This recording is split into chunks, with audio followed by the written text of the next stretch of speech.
Now I'm going to bring our only political representative here today, Mr. Kris Austin, up for a quick moment.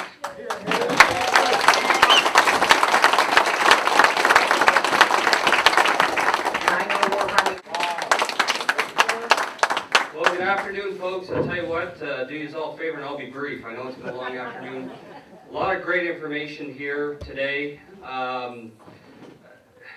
Look, I think what's been happening with the language issue for so long is there's been a lot of anecdotal information that's been out there. You know, a cousin of mine had this happen, a friend of mine. But what you folks are doing is you're backing it up with credible information to take it out of the anecdotal into facts. And that's what you need to do. You're doing a great job at that. All I can tell you today is what we are as a party. We've been here for 5 years. We started with the premise and we continue with the foundation of our party as being a party that wants to get politics and government back to the people. What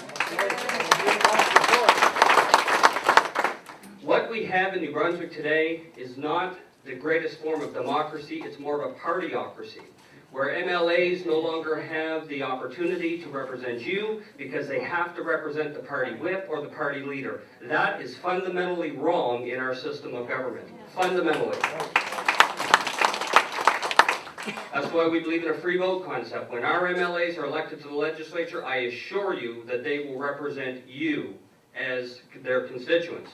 Now, since the core principle of our party, the founding principle of our party, we've also tackled issues that no other politicians or parties will touch. And we're proud of that, because we are sick and tired of being politically correct at the expense of our future and at the expense of our children's future in this province. Enough is enough. We were the first party and continue to be the only party in New Brunswick back in 2012, where we called for an end to duality in New Brunswick.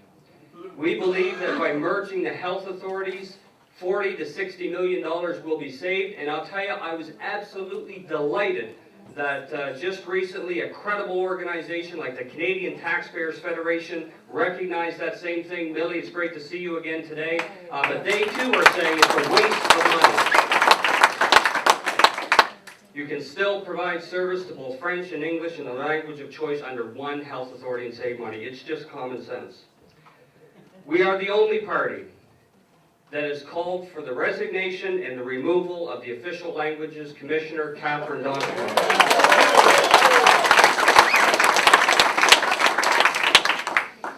I can tell you here today that when people say that she acted within the law, they are correct.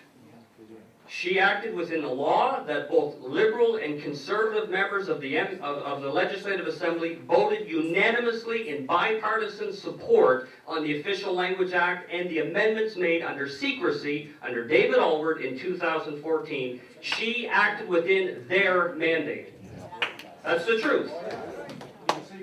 In secrecy. We fought back then and we said, open these meetings up, Mr. Premier. Everybody has a right to have their voice heard in the discussions around the Official Languages Act, and every time we were shot down, and they all sang Kumbaya, and the legislature held hands, voted in bipartisan support, passes, and now they're barking and complaining that the Official Languages Commissioner is out of control. Well, you voted to give her those powers. Now, although she acted in the law, she did not act in good faith in the letter that was leaked to us, which we have released to the public.